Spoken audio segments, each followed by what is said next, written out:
Good afternoon, everybody. This is Lisa Conley at Kaleidoscope Play and Learn at Child Care Resources in Seattle, and I hope everybody's enjoying a fantastic afternoon. We have here in Seattle, well, the sun's been trying to get out between some mist and clouds today, but it is spring definitely here. So hopefully folks are enjoying some good weather wherever you happen to be. I'm really pleased to introduce a couple of folks that I recently met that will be presenting today's webinar. It's Molly Reese and Louisa Swanson. They are with the U.S. Department of Health and Human Services, and they are working on a project that was launched by First Lady Michelle Obama, the Let's Move campaign, to try to integrate more physical activity into our daily lives. And so they'll be sharing with us some insight and tips on ways to get young children moving and supporting their physical health and development. So a couple of housekeeping items. If you have any questions for Louisa and Molly as we go along, go ahead and type them in the question box, and then I'll be able to moderate that and ask them the questions as we go along. So feel free to ask your questions, or if you have an observation or story you want to share too, go ahead and type those as well. And we'll turn it over to Louisa and Molly. Thank you so much. Thank you so much. Really appreciate this opportunity to talk with you all today, to share a little bit of information about Let's Move. And mostly Molly and I will really be talking about two different initiatives, Let's Move Childcare and Let's Move Cities, Towns, and Counties. But really we have, there's going to be a lot of statistics and great information about combating childhood obesity. So no matter kind of where you are in the spectrum, whether you're a child care provider or a parent or grandparent or somebody who just cares about children or works with early child care providers, and hope that you'll find this really valuable, because not only will we be presenting you with some different facts, but we'll also be presenting you with some resources that that I certainly use with my nephews. So I hope that that's really helpful. And I know many of you know about the Let's Move initiative, but you know, we're going to go through this a little bit more. And so just to start it out, when First Lady Michelle Obama made the announcement, one of the quotes she said was, "The physical and emotional health of an entire generation and the economic health and security of our nation is at stake. This isn't the kind of problem that can be solved overnight, but with everyone working together, it can be solved. So let's move." And maybe my slide will go forward here in a minute. Okay, 1 minute. There we go. All right. First, we're just going to kind of go over some basics about childhood obesity. Here are some obesity trends that has, this is among U.S. adults, so this isn't children, but the trend is the same, and we'll get some more information specific to childhood obesity. But this is among adults, and this is in 1990. And as you can see, in 1990 in Washington, less than 10% of adults were considered obese. So that's 30 pounds overweight for a person who's 5'4". And then in 2000, you'll see in the state of Washington, those obesity trends greatly increased, and 15 to 19% of our population were considered overweight or obese. And then in 2010, you can see that it greatly increased again, and 25 to 29% of U.S. adults in the state of Washington were obese, and that's a troubling trend, and is consistent with what we're seeing in children as well. So right now, about 24 to 33% of 2 to 5-year-olds are overweight or obese. And obesity rates for young children doubled in about a 20-year period of time from the 1980s to 2000s. Obese children are more likely to become obese adults, and to really set that up for a lifelong issue that they'll be having to face. If children are overweight, obesity in adulthood is likely to be more severe. And that's a really big issue, especially when you're talking about some big health consequences such as diabetes and such. this can really cause overall health issues throughout. And I also wanted to point out to you one of the things that might be contributing to childhood obesity is economic disparities, socioeconomic disparities. So that's also playing a part in children getting food but not actually nourished by the food that they get. There are many different consequences for this rise in obesity among children, and there are, in fact, many education consequences. So as I kind of just mentioned, children who are overweight or obese can be undernourished at the same time. And those nutritional deficiencies can impair brain development and cognitive functioning, including learning. Physical inactivity. Children who are not active have more behavioral and disciplinary problems, shorter attention spans in class, and do worse in school compared to active children. The screen time definitely interferes with interacting with their environment, promoting social development, just playing outside. That just doesn't happen to the same degree that it used to happen. Kids often spend their time in front of the TV or playing video games or on their own DDS or whatever they have. And it really competes with being active or reading or doing homework. So it's not only contributing, these are some education consequences of obesity, but it's really affecting their whole learning. Health consequences, heart disease, type 2 diabetes. We're seeing type 2 diabetes in kids. Generally, that type 1 diabetes used to be called junior diabetes because it was only seen, type 1 was in more genetically disposed, and it was started early, and type 2 came with adulthood, diabetes mellitus, and now we're seeing that actually happening in kids, even especially young kids. Increased problem with cancer, sleep apnea and respiratory problems, hypertension, kids with high blood pressure, high blood cholesterol, stroke, osteoarthritis, gynecological problems, liver and gallbladder disease. Moving forward, we know that there's a cure for this. This isn't like putting a man on the moon or inventing the internet. It doesn't take some stroke of genius or feat of technology.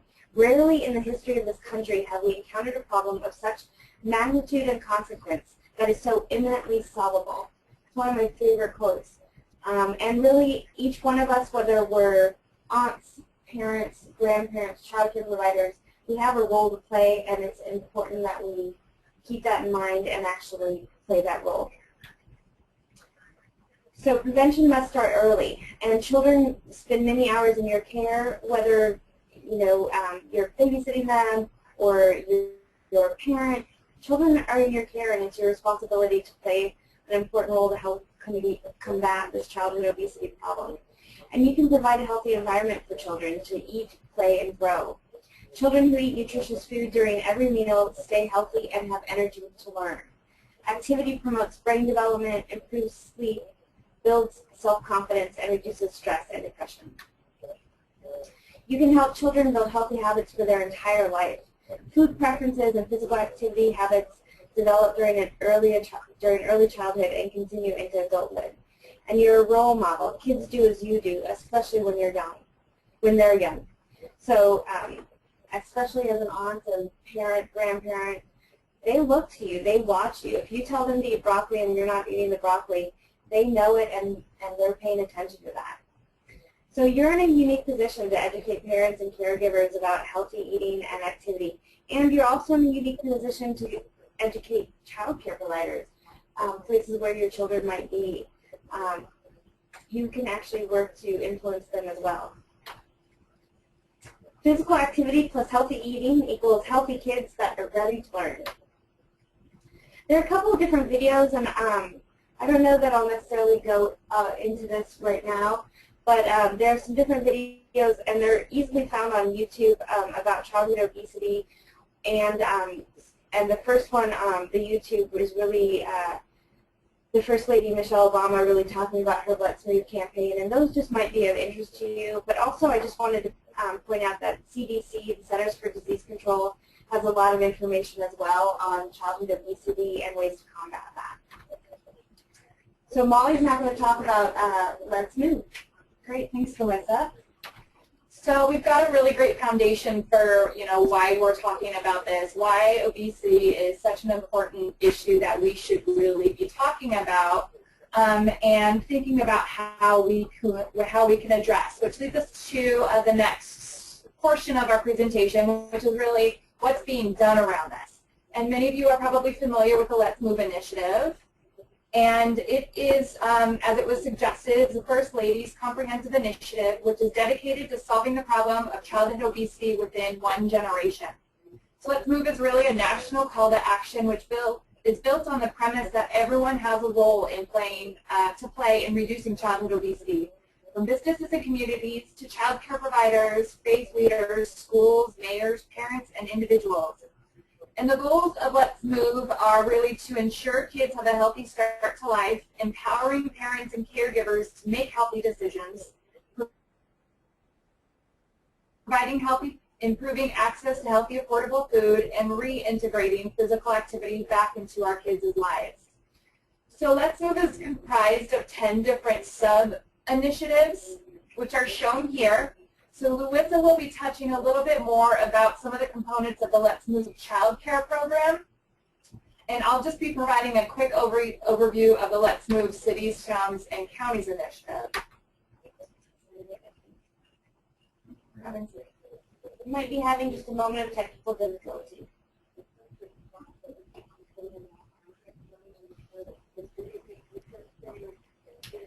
So Let's Move Cities, Towns, and Counties really works to engage local elected officials such as mayors or city council members or county commissioners to promote improved nutrition and physical activity within their communities to create healthier places for all of us to live. So there are 5, there we go, looks like we have it, perfect. So there are 5 goals of the Let's Move Cities, Towns, and Counties initiative. And when a city signs up to participate in the Let's Move Cities, Towns, and Counties initiative, they are committing to conducting work around each of these 5 goal areas. So I'll just provide an overview of what these look like.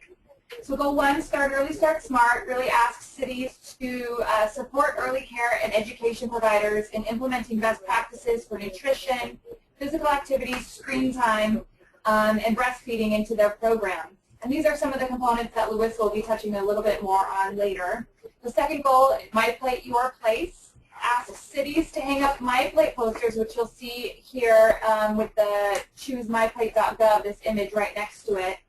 So hanging those posters around anywhere on city property where food is being served. So that might be Parks and Rec concession stands, vending machines, city hall cafes, those types of places. Goal 3, Smart Servings for Students. This goal asks cities to implement meal programs for students before, during, after the school day, and over the summer months. And goal 4, Model Food Service, focuses on healthy food service. And cities work to increase the number of healthy food and beverage options in city-owned venues that serve food. And then the final goal is goal 5, Active Kids at Play, and this is really focused on physical activity and how a city can work to increase the opportunities for children to be active within the community. So there are a number of cities within Washington that are engaged in this program and are signed up to be a Let's Move Cities, Towns, and Counties. You'll see them listed here on the left-hand side, along with the progress that they're making for each of these 5 goals. As part of this program, we do award a bronze, silver, or gold medal based on different activities that the cities are conducting for each of the 5 goal areas.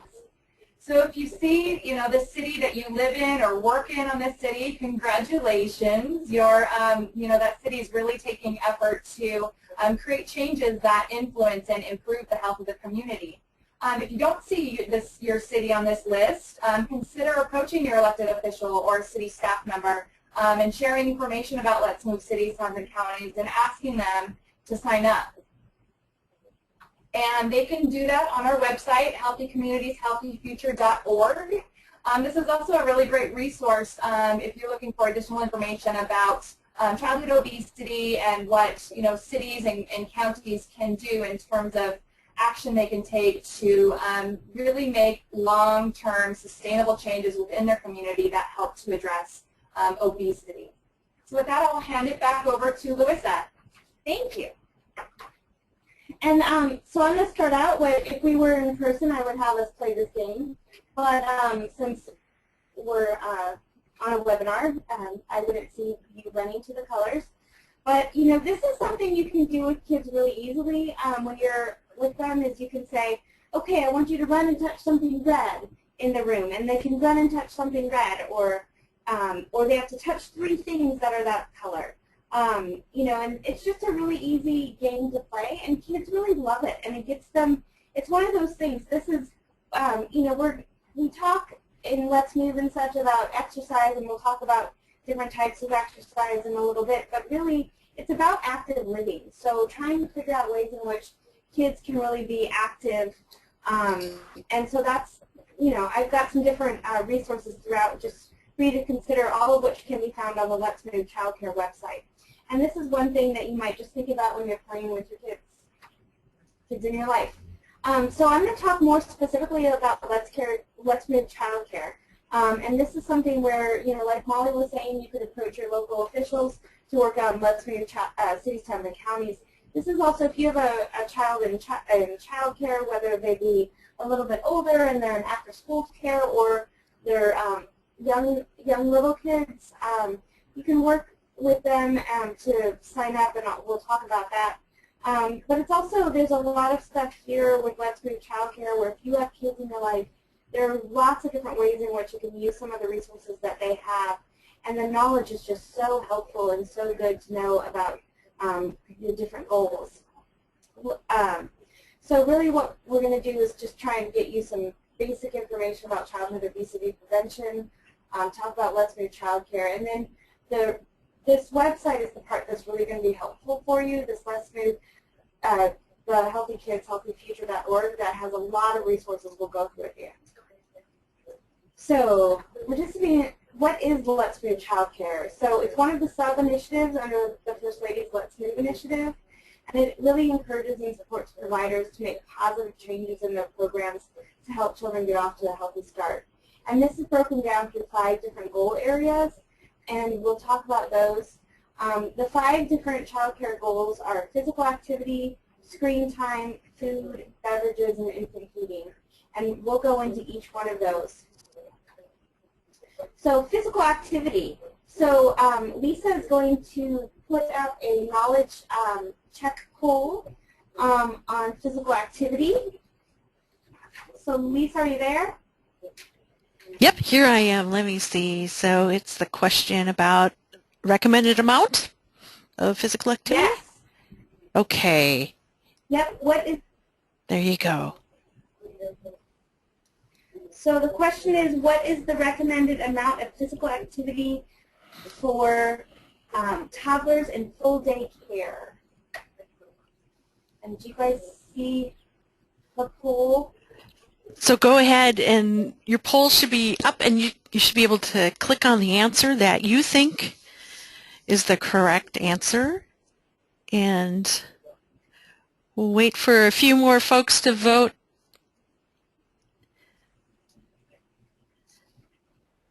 Everybody getting a chance to vote there? And I can't see who's voting for which question, so no worries. Just take a wild guess if you need to. Okay, and I can't see either. Okay. And here, I'll go ahead and close the. Anybody else? One last chance to vote here. We've got 75% of the electorate has voted, so we'll close it. And oops. And the there. Correct answer. Oops. Wonderful. Okay, so the correct answer is 60 to 90 minutes a day. That's the recommended amount of physical activity for toddlers. So that's a great piece of information to know. Okay. There you go. All right. And then we'll. Thank you. Yes. Thanks, folks. And thank you so much for doing that. And it takes a minute, I think, when we do something, so I'll just start talking a little bit and our slides will catch up. So just some thoughts around physical activity for best practices. Infants actually we don't, you may not always think about infants getting physical activity, but it's really important for them to get short, supervised periods of what they call tummy time each and every day. Actually, no, before we go to that one, the benefits of healthy physical activity. We know that it helps children stay at a healthy weight. And it's really important not only in childhood, but it's also important in adulthood. And really, if you're active as a child and that's really something that you're brought up with, then you're likely to be an adult with good physical activity habits. So thinking about some of the best practices with infants, short supervised periods of tummy time several times a day really make a difference to them and help with some of that childhood obesity that's going on for really little kids right now. So here we go. Okay. And then for toddlers and preschoolers, active playtime every day, both indoor and outdoor. So like we were talking about, they really need 60 to 90 minutes or more. You know, and some of that you can really tell by different kids. Some kids have just an incredible amount of energy, so they really need beyond that 90 minutes. And preschoolers really need 120 minutes or more. And it's also important in the box below, you know, really pointing out that make sure that kids with special needs can participate in activities too, and that you're really thinking through providing different activities that kids can do all day long, really as part of that active living. And they need structured as well as unstructured time, which we'll talk about as well. So benefits of physical activity, they also help develop motor skills and to build their strength, flexibility, and endurance. So like with the bike, the more that they do that, the more they learn. That really helps with neural pathways, and it just really helps them learn throughout their life, as well as develop and maintain strong bones. It also helps improve their social skills and some of the brain development I already talked about. It's just really important for kids to be active, and it helps them really feel confident about themselves and their body. If the kids know how to move their body, they just feel a little bit more confident, and they feel more confident in themselves. It reduces the risk for feeling stressed or depressed, and what's really important, especially with kids, is it really helps them sleep better. And children who are active tend to have fewer behavioral and disciplinary problems. They do better in school, and they have longer attention spans in class. Here's a resource that's from the Let's Move childcare site. This is a really fun game to play with kids. Every time that you sing "My Bonnie Lies Over the Ocean," and every time there is a word with a B, they either stand up or sit down. And it's really quite fun, and especially, you know, the bring back, or bring back my Bonnie to me. That takes a while. It takes a lot of coordination, and the kids really love it. Actually, adults love it too. So, you know, that's one more resource that you can have that you can do with kids really easily when you're like waiting in line or whatever you're doing. You can do some of that. There are two kinds of physical activity. One is structured physical activity, and those are organized, quick, and intense activities led by adults. So that would be sometimes red light, green light, or it would be playing soccer, all of that kind of structured activity. But they also really need unstructured time where they're free to play so that they can be extra creative and they can use their imagination, and they can just kind of do whatever. They're really in tune with their bodies and really listening to what their bodies really want to do, whether it's to go for a run or go for a walk or skip.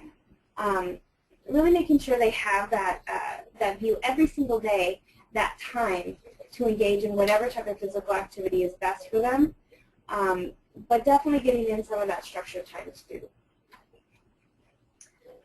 So really, I keep talking about active living more than talking about just exercise or physical activity. There are ways really to get your kids moving every day, and it's really important to think about active living. How can you make kids more active?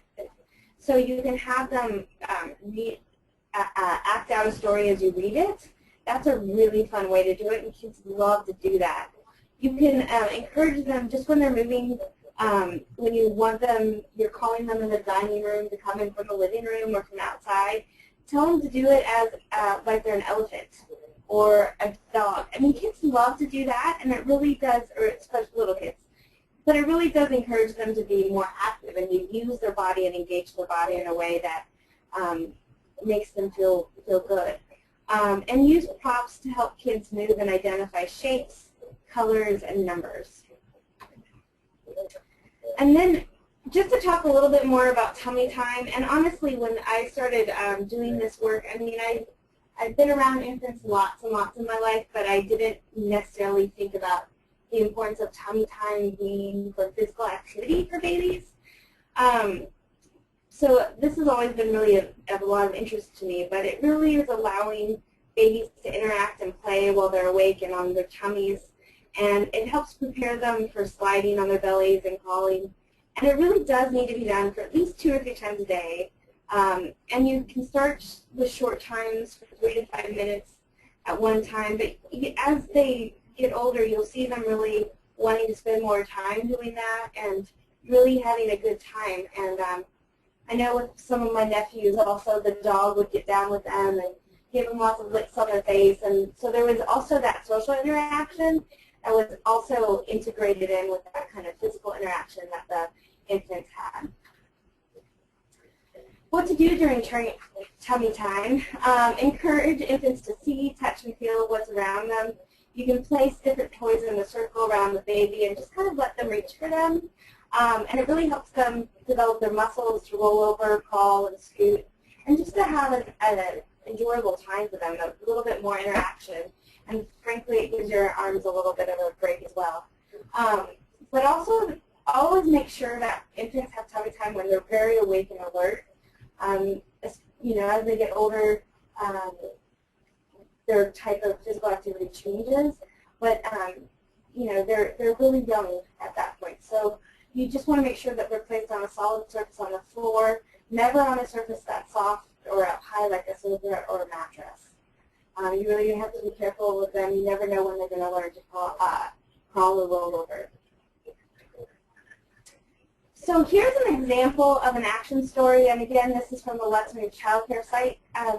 It is an easy resource for you to find, where you can read it to kids and have them act out. So I won't go through this, but this is right there on the Let's Move childcare site, and it's an example that you can use on how to have that active living in your child's life.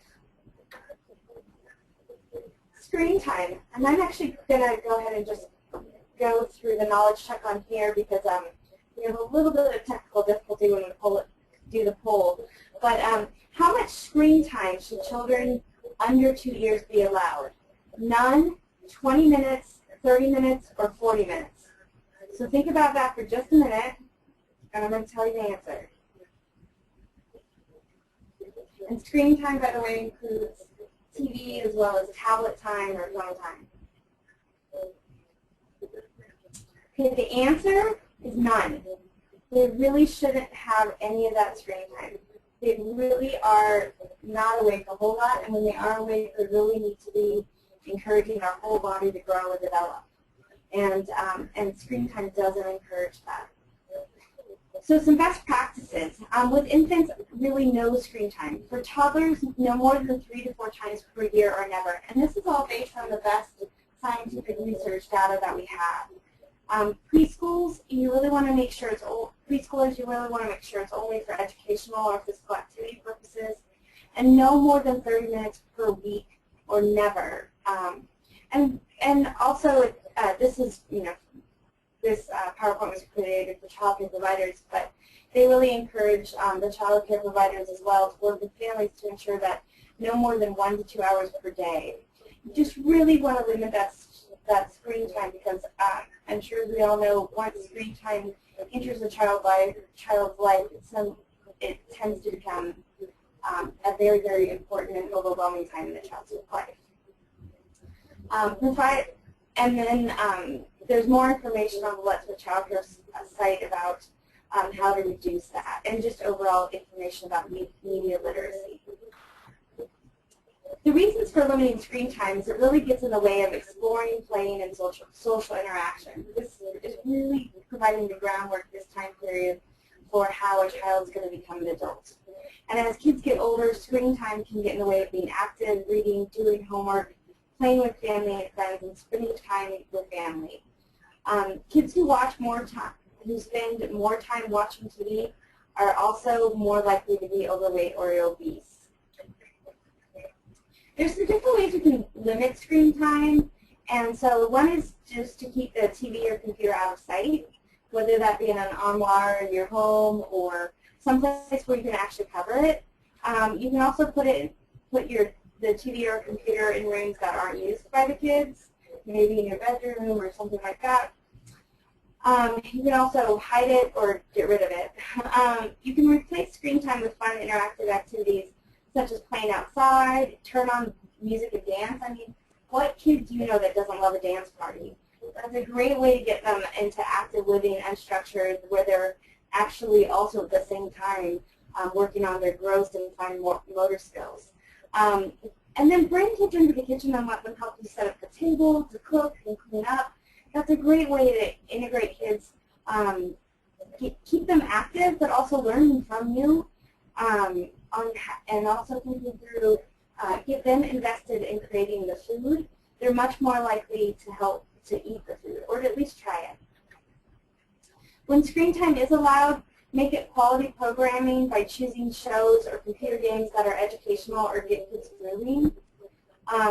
Track screen time with a simple scheduling sheet so that you know how much screen time your child has had and when they've reached the limit for the week. And really important, avoid watching TV while eating. It's really important that kids learn those, listen to their body and know when they're full. And if they're watching TV, they're much less likely to stop eating when they're full. So that's a really important thing, and I'll be honest, it's my most difficult thing probably. I love to watch TV and eat, but it's really unhealthy and it really doesn't, it's just not helpful. And touchscreen technology does not count as active screen time. Watch the quality of children's movement with active video games. So you want to, some of the let's move, the dance, just dance and things like that can be sometimes a fun thing to do as a family. And I'm not saying not to do that, but really just make sure that you're really being active and the kids are really being active when those things happen. And that's also a pretty structured activity. And remember, you want structured and unstructured time. So food. Do French fries, tater tots, or hash browns count as a vegetable? Okay, I hope everyone knows that answer. No. So those really aren't, because they've already been processed and they've lost a lot of their nutritional value. So some best food practices for toddlers and preschoolers: serve a fruit and a vegetable at every meal. Juice doesn't count as fruit, and French fries, tater tots, and hash browns don't count as vegetables. And part of that is you just want to limit fried and pre-fried foods. Those really don't add the nutritional value. And remember at the beginning we talked about kids sometimes eat a lot, but they're not actually getting nutritional value. You really want to make sure each calorie that they get counts. And then there's some stuff here on really serving your meals family style. So whether you're a child care provider or whether you're at home with your kids, family style is a great way. So and I think it's important for us to be reminded about that, because it's not just taking your TV trays in and watching TV while you're eating your dinner. Again, you want to make sure that you're eating as a family, that is regularly a positive thing to have happen in the household. So the benefits of healthy food is it really helps children stay at a healthy weight.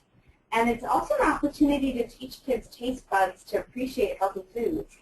And those food preferences really develop at an early age, and it lasts their lifetime. So this is really a core time in a child's life to really help them become healthy adults. Just some ideas for serving fruits and vegetables. And again, this is from the Let's Make Childcare website, and there's more as well there. But serve vegetables with yogurt, hummus, or low-fat dressing. There's the new dressings that have the the kefir, the K-E-F-I-R yogurt or the yogurt dressings, which really has a lot of great pro-bacteria stuff, but also has a lot of yummy and deliciousness of the dressings. You really want to incorporate the veggies as well into other things like pasta sauce, and take turns choosing a recipe with fruits or vegetables and prepare that dish. So again, really integrating in as much as you can and helping the kids help prepare dishes. And serve fruit as a naturally sweet dessert.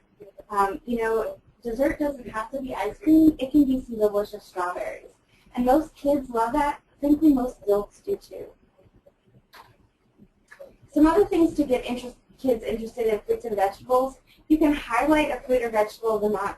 You can make it part of your family's menu, or if you're a child care provider, you can make it part of that daily menu. You can read books about it. You can incorporate it into learning, art projects, and physical activities. There's just so many different things you can do, and there are specific books, and again on What's New Child Care site, those resources are there. But it's a great way to start kids thinking about that, and maybe it's also part of the garden that you have as a family. So activity, food moves. So this is another thing you can do when you're with kids, just another way to integrate in that active living. You can, as you're talking about food with the kids, you can have them melt like a popsicle, or pop like popcorn, wiggle like spaghetti. There's so many different things you can do, so really try and figure out different ways in which you can constantly be engaging them to be active. Some just basics about family-style dining. One of the things that happens is children learn to help themselves to food with limited help from you, and that's really important because they're able to start connecting their eyes with their stomach and with knowing when they're full. It's a great time to actually sit and talk. They actually learn that social interaction. There's so much good, positive stuff that happens around the dinner table. And so, you know, adults and kids need to be sitting at the table eating those foods, to be a role model for healthy eating, to be watchful to make sure that there isn't the fighting or, you know, feeding each other, things like that, that they're not choking on something. But it really is a great time to have good interaction with kids, and it teaches a lot of the social, there's so many good social things that happen when families sit down at the dinner table.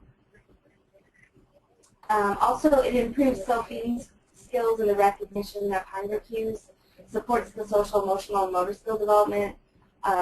Children learn about foods they're eating and are more likely to enjoy and eat the healthy food.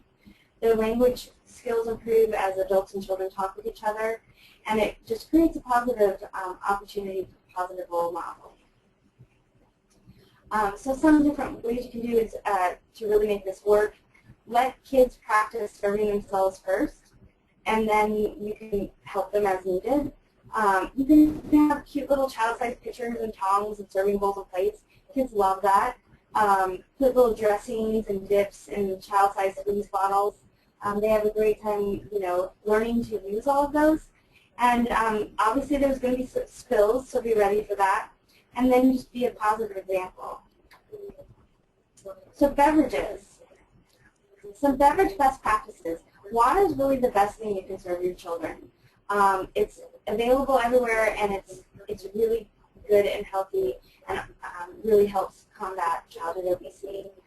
For fruit juice, you know, only 100% fruit juice, and really again, this is the best scientific research we have, really encourages limiting that to no more than 4 to 6 ounces per day per child, and encourage parents and child care providers to support this limit.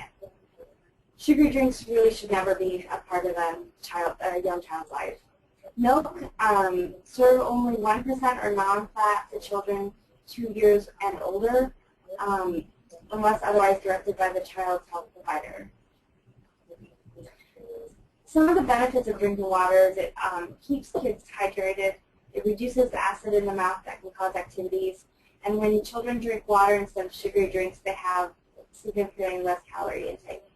But don't give infants less than 6 months water. That's really, you know, you should be using breast milk or formula. The benefits of skim or 1% milk is the milk is packed with nutrients like calcium and vitamin D that help kids grow and build healthy bones. And skim and 1% milk have the same amount of calcium and vitamin D as whole milk, but without the extra fats. Kids over 2 no longer need those extra fats.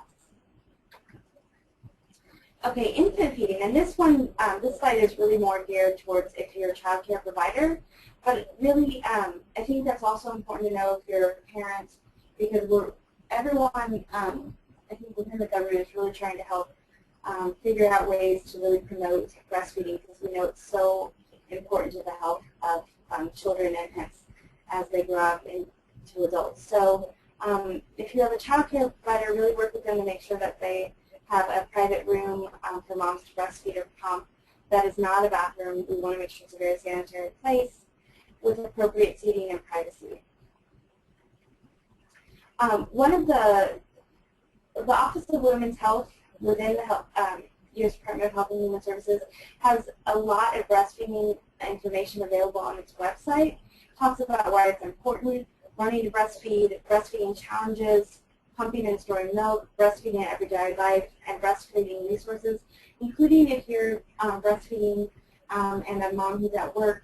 There are some different, there's an employer solutions site that really talks about how you can pump and where you can pump in different work settings. So it's a great resource. And in the state of Washington, the Breastfeeding Coalition is at www.withinreach.org, and that's Within Reach is the organization, and the Breastfeeding Coalition is housed there. And they also have they're just a wealth of knowledge. So I think those are some good things to keep in mind if you're trying to breastfeed your infant. Some steps to success. So if anyone's a child care provider, then you want to go to the Let's Move website and take the checklist quiz to build an action plan and to really look at all the online resources.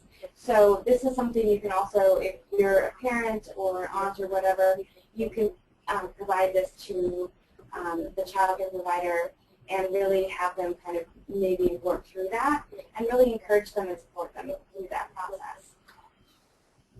So at the website you can take the quiz for child care providers and build their action plan. And you can know if your child care provider did go through this because they have Let's Move child care recognition. So finding resources and tips, and I think this is where is probably the most helpful place, especially now that we've gone over all the specifics of the different goals.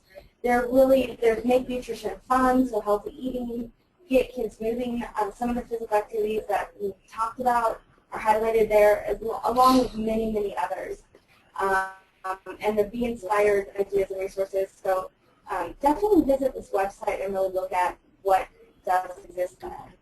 Yeah, I'd really like to reiterate that too, Louisa, sorry to interrupt, because there is a lot of information on that website and lots of things that you could really apply to your Play and Learn group, ideas for activities, and then things you can print out as handouts for families that are attending. So really, I encourage you after the webinar to spend some time just exploring on that website because there's lots and lots of information. Thank you, Lisa. Yes, definitely. And there's even resources in Spanish. But it's just such a wealth of knowledge there, and it really has become that kind of central repository for all of this different work that's been done. And so why reinvent the wheel? And also, there are just great resources available for you. So more information you can find handouts there. Tips you personally can use to eat healthier and be more active, menu planning and recipes, training videos, curricula, activity sheets, different active play things. You've got just so many resources. So here are some different curriculums that are available in English and Spanish that you could use or child care providers could use. There are lots of different videos, so how you could do that. Integrate some of these different things into your life.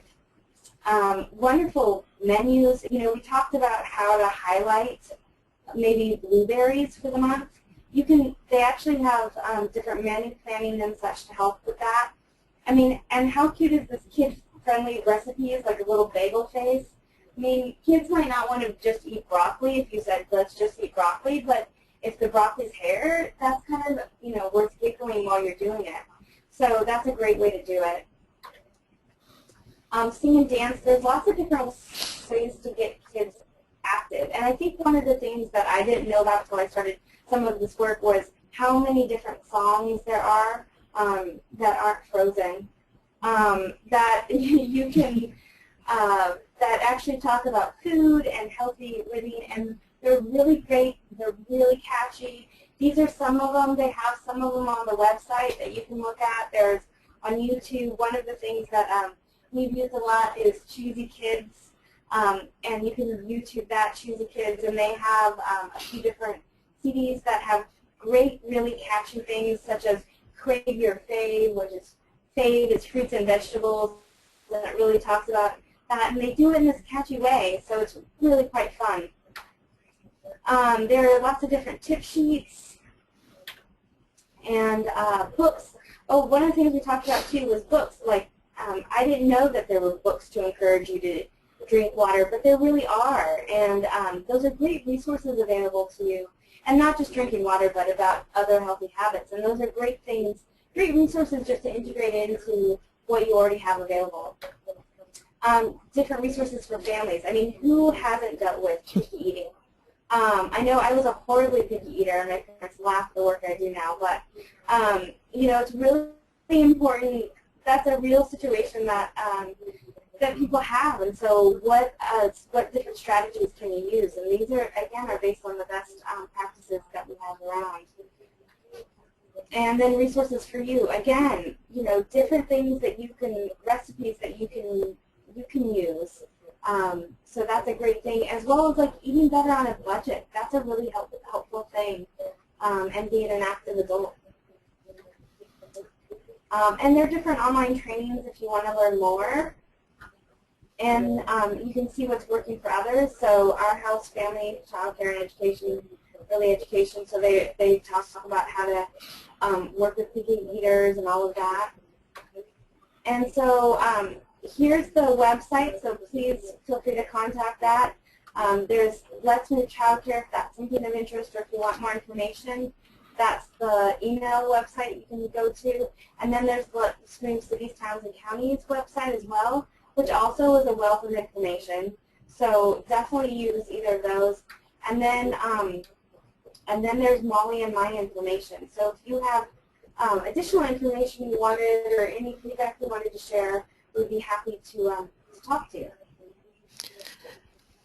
Thank you so much, Louis. And I just want to put it out there, any questions folks have, I mean, feel free to write them in the question box, or we can even try, too, if you, I think there's a little button you can raise your hand, and if you have a microphone that's working, or you're sitting at, I think, a phone, I should be able to unmute you, so feel free to either type them in or raise your hand, and we'll give this a try here. And yes, sorry, Molly and Louisa too, that there's a little bit of a delay in the broadcast of this, so yes, we interrupt each other inadvertently. No problem. So I'm not seeing any questions. So yeah, anything else from Louisa and Molly? Just thank you for the opportunity for letting us talk to you. We really hope this was helpful. And if you have any questions, please feel free to contact us. We'll be happy to help you in any way we can. Great. Well, thank you. I really appreciate that. And I really do encourage everybody to go ahead and spend some time with that website, because there is a bunch of information that I think you would find really helpful for incorporating into your Play and Learn group, as well as into your own personal lives too. I just was astounded how much information there was, and it's good to know that it is good information, because there's a lot of information out on the internet, but it isn't always quality, but this is reliable information that I would feel confident passing on to families and caregivers. So thank you. So thank you so much, Louisa and Molly. I really appreciate the you're giving your time and your expertise with us, and appreciate all you did for putting this webinar together. So thank you so much. And I guess Thank you. Take care. all right. And with that, we'll go ahead and say goodbye. And our next webinar will be sometime in May. We're working on scheduling that, and we're looking at the possible topic of bringing nature and the outdoors into your group, or your group into nature and the outdoors. So look forward to talking with folks in May. All right. Thanks so much, everybody.